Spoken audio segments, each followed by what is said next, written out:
கட்டு கட்டா புத்தகத்தை சுமக்கவில்லை நானடி. ஆனாலும் தான் கெட்ட வழி போனதில்லை நானடி. வெள்ள மனம் பிள்ள குணம் உள்ள ஆளு நானடி. என்ன பத்தி ஊருக்குள்ளே நீயும் கொஞ்சம் கேளடி.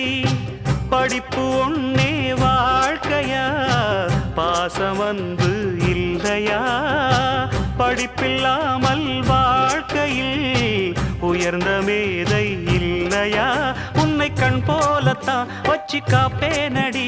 அடி உன்னைத்தான் நினைச்சேன், உன்னையே மணப்பேன். நாம் முடிச்ச கிளியே வாசமலர் கொடியே, எம் மனசு தவிக்குதடி. நீ கூடு விட்டு வெளியே வந்ததென்ன தனியே, தேகம் எங்கும் கொதிக்குது.